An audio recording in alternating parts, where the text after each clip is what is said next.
নমস্কার। আশা রাখি বন্ধু আপনি ভালো আছেন এবং ঈশ্বরের আশীর্বাদ লাভ করছেন। আশাময়ী নারী অনুষ্ঠানে আপনাকে জানাই প্রভু যিশুর নামে শুভেচ্ছা। আজকের আলোচনা আমার আপনার জন্য, কারণ আমরা প্রত্যেকেই ঈশ্বরের বাক্য দ্বারা উৎসাহিত হই। ঈশ্বরের বাক্য আমাদের জীবনের অহংকার, হতাশাময় দিকগুলো দূর করে। আমরা বাক্যের আলোকে আলোকিত হই। তাই আসুন বন্ধু, আজ অনুষ্ঠানের শুরুতে এক হৃদয়গ্রাহী গানের মধ্যে দিয়ে নিজেকে প্রস্তুত করি।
প্রিয় বন্ধু, সত্যি আমরা আজ প্রভুর সান্নিধ্য সকলে পেতে চাই। কারণ এই জীবনে চলার সময় আমাদের জীবনে আসে পারিবারিক সমস্যা, আর্থিক কষ্ট, রোগে জর্জরিত হয়ে আমরা অবসন্ন, কোনো কাজ নেই, সন্তানেরা কথা শোনে না, বিপথে চলে যাচ্ছে, ড্রাগের, মদের নেশায় নেশাযুক্ত। তখন মনে হয়, কোথায় ঈশ্বর? আমার প্রার্থনা শোনেন না, তিনি আমার পাশে নেই। কিন্তু না বন্ধু, ঈশ্বরের বাক্য বলে, যা 33 গীতের 18 পদে লেখা আছে। সেখানে বলছে, দেখো, সদাপ্রভুর দৃষ্টি তাহাদের উপরে যাহারা তাহাকে ভয় করে, যাহারা তাহার দয়ার প্রতীক্ষা করে। আমরা মানুষেরা নিজেরাই প্রভুর থেকে দূরে যাই, কিন্তু ঈশ্বর আমাদের ছাড়েন না। কারণ তিনি আপনার জন্য প্রতিজ্ঞা করেছেন, আমি কখনোই তোমাকে ছাড়ব না, কারণ আমি তোমাকে মনোনীত করেছি, তুমি আমার। এই বাক্য কত বড় আশ্বাস! জগতের সবাই ছেড়ে দেবে, কিন্তু ঈশ্বর কখনো আমাকে আপনাকে ছাড়বেন না। তাই জীবনে যতই দুঃখ কষ্ট আসুক, প্রভুর দিকে লক্ষ্য রাখুন। মার্ক লিখিত সুসমাচার তার 4 অধ্যায় 35 থেকে 41 পদে যিশু ঝড় থামান, এই বিষয়টি লেখা আছে। সেই দিন সন্ধ্যা হইলে তিনি তাহাদিগকে অর্থাৎ শিষ্যদিগকে বলিলেন, চলো আমরা ওপারে যাই। তখন তাহারা লোকদিগকে বিদায় করিয়া তিনি নৌকাখানিতে যেমন ছিলেন তেমনি তাহাকে সঙ্গে লইয়া গেলেন, এবং আরো নৌকা তাহার সঙ্গে ছিল। পরে ভারী ঝড় উঠিল, এবং তরঙ্গমালা নৌকায় এমন আঘাত করিল যে নৌকা জলে পরিপূর্ণ হইতে লাগিল। তখন তিনি নৌকার পশ্চাৎভাগে বালিশে মাথা দিয়া নিদ্রিত ছিলেন। আর তাহারা তাহাকে জাগাইয়া কহিলেন, হে গুরু, আপনার কি চিন্তা হইতেছে না যে আমরা মারা পড়িলাম? তখন তিনি জাগিয়া উঠিয়া বাতাসকে ধমক দিলেন ও সমুদ্রকে বলিলেন, নীরব হও, স্থির হও। তাহাতে বাতাস থামিল এবং মহা শান্তি হইল। পরে তিনি তাহাদিগকে কহিলেন, তোমরা এইরূপ ভীরু হও কেন? এ কেমন, তোমাদের বিশ্বাস নাই? তাহাতে তাহারা অতিশয় ভীত হইয়া পরস্পর কহিতে লাগিলেন, ইনি তবে কে, যে বায়ু এবং সমুদ্রও ইহার আজ্ঞা মানে? প্রভু যিশু নৌকার মধ্যে ছিলেন, তবুও শিষ্যরা ভীত। আমাদের চরিত্র ঠিক এমনই। আমরা জানি প্রভু যিশু আমার হৃদয়ে আছেন, তবুও যখন বিভিন্ন রকম পরিস্থিতির মধ্যে আমরা পড়ি, জীবনে ঝড় আসে, তখন প্রভুর কথা বলতে ভুলে যাই। যে প্রভু পারেন না এমন কোনো কিছুই নেই। তিনি যদি সমুদ্রের বড় বড় ঢেউ ও বাতাসকে শান্ত করে দিতে পারেন, তাহলে আমাদের জীবনের ঝড়কে শান্ত করবেন এবং বিজয়ও দেবেন। হ্যাঁ, আমার প্রিয়তমেরা, প্রভু ঈশ্বর বলেছেন, তুমি বলবান হও, সাহস করো, মহাভয়ে ভীত কি নিরাশ হইও না। কিসে বলবান হব? উত্তর, বিশ্বাস। ইব্রিয় তার 11 অধ্যায় 6 পদ বলে, কিন্তু বিনা বিশ্বাসে প্রীতির পাত্র হওয়া কাহারও সাধ্য নয়। কারণ যে ব্যক্তি ঈশ্বরের নিকটে উপস্থিত হয়, তাহার ইহা বিশ্বাস করা আবশ্যক যে ঈশ্বর আছেন, এবং যাহারা তাহার অন্বেষণ করে তিনি তাহাদের পুরস্কার দাতা। দেখুন বন্ধু, আমি আপনি যদি প্রভুতে অর্থাৎ ঈশ্বরে বিশ্বাস করি, তাহলে আমরা মনোনীত। আর ইফিসীয় তার 1 অধ্যায় 3 থেকে 4 পদ এটাই প্রমাণ করে, যেখানে লেখা আছে, ধন্য আমাদের প্রভু যীশু খ্রিস্টের ঈশ্বর ও পিতা, যিনি আমাদিগকে সমস্ত আত্মিক আশীর্বাদে স্বর্গীয় স্থানে খ্রিস্টে আশীর্বাদ করিয়াছেন। কারণ তিনি জগৎ পত্তনের পূর্বে খ্রিস্টের আমাদিগকে মনোনীত করিয়াছিলেন, যেন আমরা তাহার সাক্ষাতে প্রেমে পবিত্র ও নিষ্কলঙ্ক হই। আমি আপনি মনোনীত বলেই আজ ঈশ্বরের বাক্য শুনছি, উপলব্ধি করছি, সফল হচ্ছি। প্রিয় বন্ধু, আমরা মনোনীত বলেই অন্ধকার থেকে প্রভুর বাক্যের আলোকে আলোকিত হচ্ছি, আত্মাতে নবজন্ম প্রাপ্ত হয়েছি। তাই আজ আমরা তাকে আস্বাদন করি ও বলি, আমার ঈশ্বর মঙ্গলময়। হ্যাঁ বন্ধু, তিনি মঙ্গলময়। যদি আমরা ইয়োবের জীবন দেখি, তাহলে দেখতে পাব তার জীবনে সে সব কিছু হারিয়েছিল, কিন্তু প্রভুতে বিশ্বাস ছিল, অস্বীকার করেনি, দোষারোপ করেনি। কিন্তু শেষে সে যা হারিয়েছিল তার দ্বিগুণ ঈশ্বর তাকে ফিরিয়ে দিয়েছিলেন। তার জীবনে তিনি চরম হতাশা, লাঞ্ছনার মধ্যে দিয়ে গিয়েছিলেন, কিন্তু বিশ্বাস ও লক্ষ্য স্থির ছিল। তাই তার জীবনে ঈশ্বরের আশীর্বাদ বয়ে এনেছিল। ঈশ্বর আমাদের আহ্বান করেন, নোহকে তিনি ডাকেন, নোহ সাড়া দেন। ঈশ্বর নোহকে তাঁর পরিকল্পনা জানান এবং সেই মতো জাহাজ বানাতে লাগলেন। সেই সময় ঈশ্বরের কথা শুনে নোহ ঈশ্বরের বাধ্য হলেন। হয়তো নানান কথা তিনি শুনেছিলেন যা তাকে হয়তো হতাশ, নিরাশ করত। তথাপি তিনি হতাশ বা নিরাশ না হয়ে সফল হয়েছিলেন এবং মহিমাময় ঈশ্বরের আশীর্বাদ নিজের জীবনে ও পরিবারে লাভ করেছিলেন। প্রিয় বন্ধু, ঈশ্বর সত্যি মঙ্গলময়, তার দয়া অনন্তকাল স্থায়ী। আমরা যেন ঈশ্বরকে সন্দেহ না করি। ঈশ্বর শুনছেন তো? তিনি কি উত্তর দেবেন আমার প্রার্থনার? তিনি কি আমায় জাগতিক সকল আকাঙ্ক্ষা থেকে রক্ষা করবেন? ঈশ্বর সন্দেহ করতে বারণ করেছেন। মথি লিখিত সুসমাচার তার 14 অধ্যায় 22 থেকে 33 পদের মধ্যে দেখি, যেখানে প্রভু যীশু জলের ওপর দিয়ে হেঁটে আসছিলেন। তখন শিষ্যেরা ভয় পেয়ে গিয়েছিলেন, কিন্তু প্রভু যীশু তখনই শিষ্যদের সাথে কথা বললেন, সাহস করো, এ আমি, ভয় করিও না। তখন পিতর উত্তর করিয়া তাহাকে কহিলেন, হে প্রভু, যদি আপনি হন তবে আমাকে জলের ওপর দিয়া আপনার নিকটে যাইতে আজ্ঞা করুন।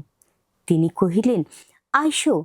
তাহাতে পিতর নৌকা হইতে নামিয়া জলের ওপর দিয়া হাঁটিয়া যিশুর কাছে চলিলেন। কিন্তু বাতাস দেখিয়া তিনি ভয় পাইলেন এবং ডুবিয়া যাইতে যাইতে উচ্চস্বরে ডাকিয়া কহিলেন, হে প্রভু, আমায় রক্ষা করুন। তখনই যিশু হাত বাড়াইয়া তাহাকে ধরিলেন আর তাহাকে কহিলেন, হে অল্প বিশ্বাসী, কেন সন্দেহ করিলে? পরে তাহারা নৌকায় উঠিলে বাতাস থামিয়া গেল। আর যাহারা নৌকায় ছিলেন তাহারা আসিয়া তাহাকে প্রণাম করিয়া কহিলেন, সত্যি আপনি ঈশ্বরের পুত্র। যখন আমরা প্রভুর দিকে তাকাই তখন জীবন সুন্দর হয়। আর যে মুহূর্তে জাগতিক সমস্যার দিকে তাকাই আমরা ডুবতে থাকি। মনে হয় এবার আর কোনো পথ নেই, কেউ পাশে নেই। কিন্তু পিতর যে মুহূর্তে যিশুর দিকে তাকিয়েছিলেন তিনি তখনই রক্ষা পেয়েছিলেন। ঠিক আমরা যদি আমাদের সমস্যাকে নিয়ে পড়ে না থাকি, প্রভু যিশুর দিকে তাকাই, তিনি নিশ্চয়ই রক্ষা করবেন। আমরা যেন ঈশ্বরকে কখনো না ভুলি।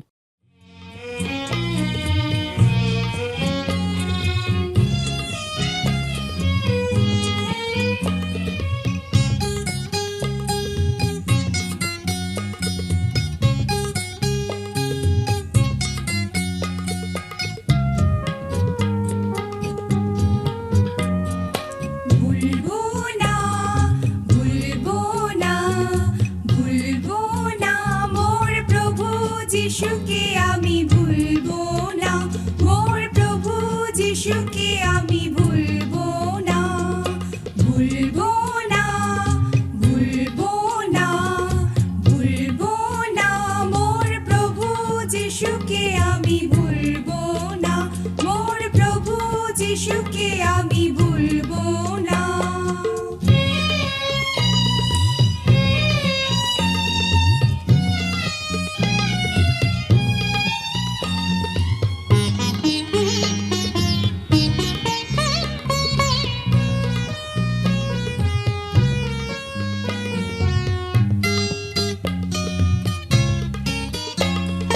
চলার পথে আর কাজের ফাঁকে হৃদয় মাঝে সদা আঁকবো, চলার পথে আর কাজের ফাঁকে হৃদয় মাঝে সদা আঁকবো, তারি প্রেম আলপনা, ভুলবো না, ভুলবো না, ভুলবো না, মোর প্রভু যিশুকে আমি ভুলবো না, মোর প্রভু যিশুকে আমি ভুলবো না।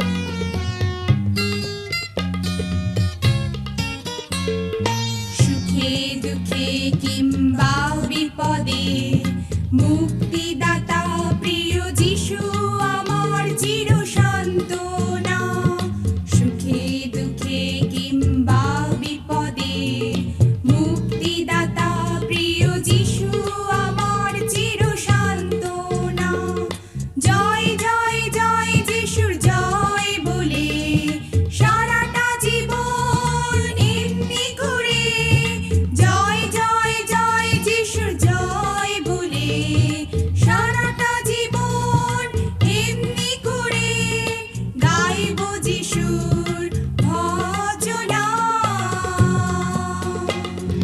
ভুলবো না, ভুলবো না, ভুলবো না, মোর প্রভু যিশুকে আমি ভুলবো না, মোর প্রভু যিশুকে আমি ভুলবো না, মোর প্রভু যিশুকে আমি ভুলবো না।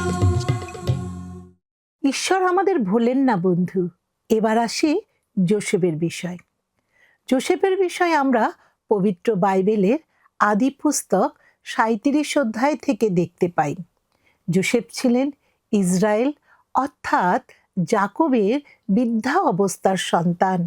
যাকব যোসেফকে খুব ভালোবাসতেন, কিন্তু তার অন্য ভাইয়েরা তাকে হিংসা করতেন, আর সেই জন্য তারা যোসেফকে মেরে ফেলতে চেয়েছিল এবং তারা হিংসাবশত যোসেফকে তারা ইসমায়েলীয়দের কাছে বিক্রয় করলেন এবং যোসেফ মিশরের ফোরনের রক্ষক সেনাপতি পটিফরের নিকটে গেলেন।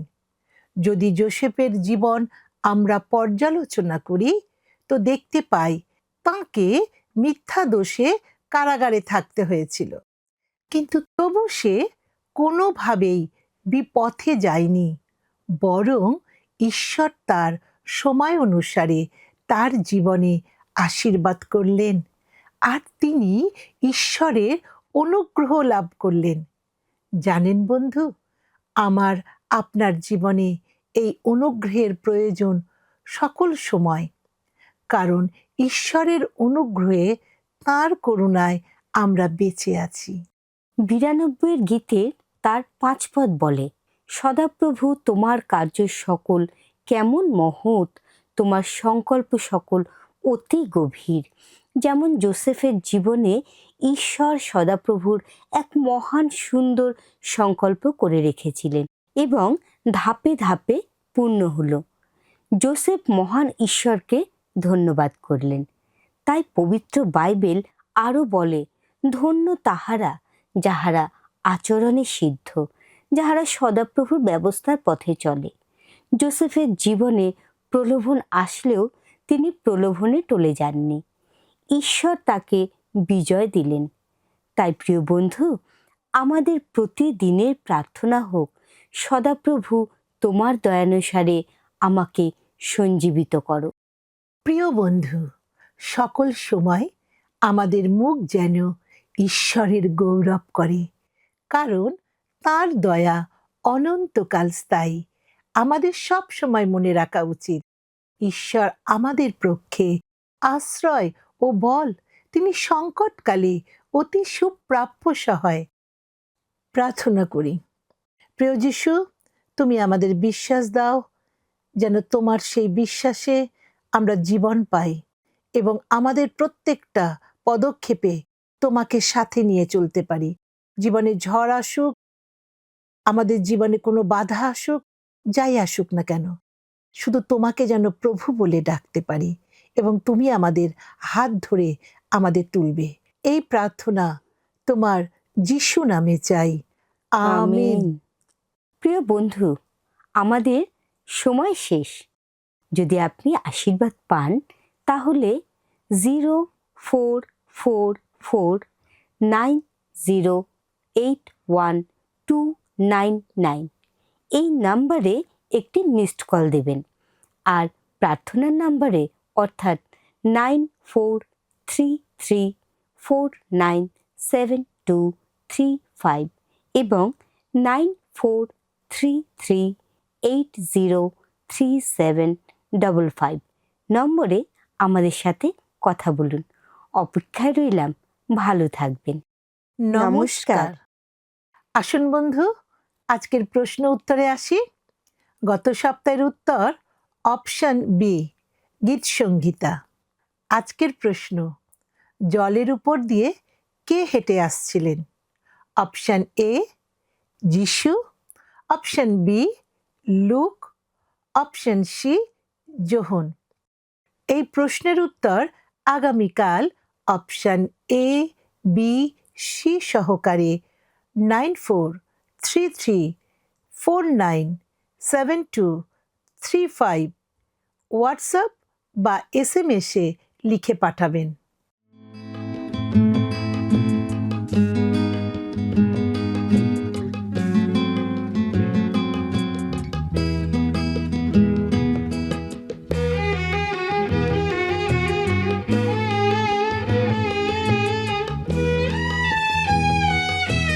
ধন্য মুক্তি দাতা যিশু, তোমার চরণ চুমি।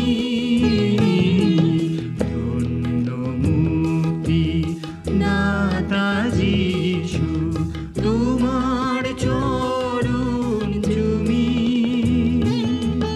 করলে অপরূপ সাজে আমার জন্মভূমি। ধন্য মুক্তি দাতা যিশু, তোমার চরণ চুমি।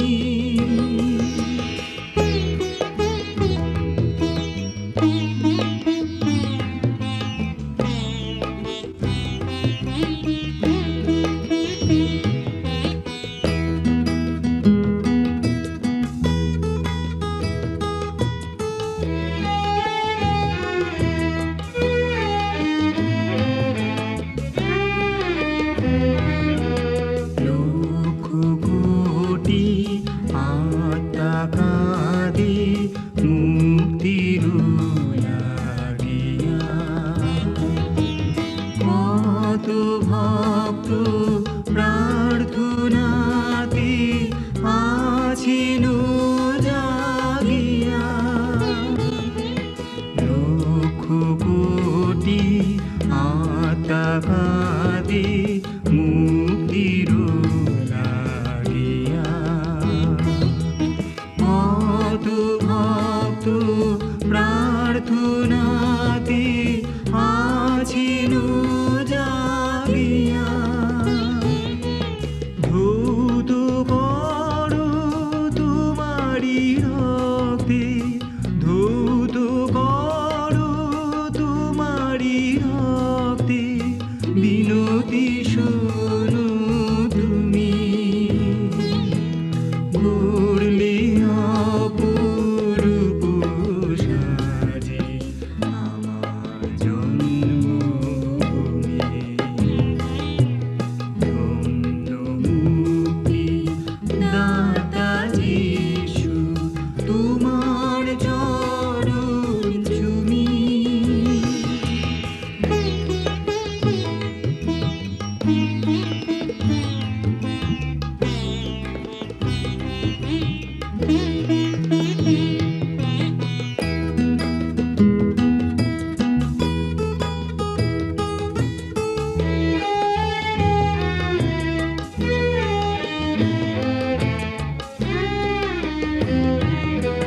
ভ্রান্ত আজি কত মানুষ রমিছে আধারে,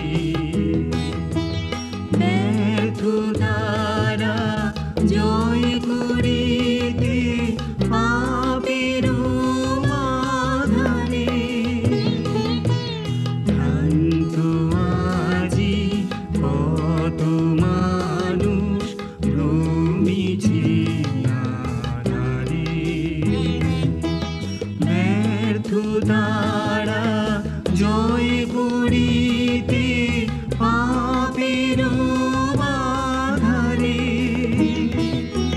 ছিন্ন করো পাপের বাঁধন, ছিন্ন করো পাপের বাঁধন, বিনতি শোনো তুমি, গড়লে অপরূপ সাজে আমার জন্মভূমি।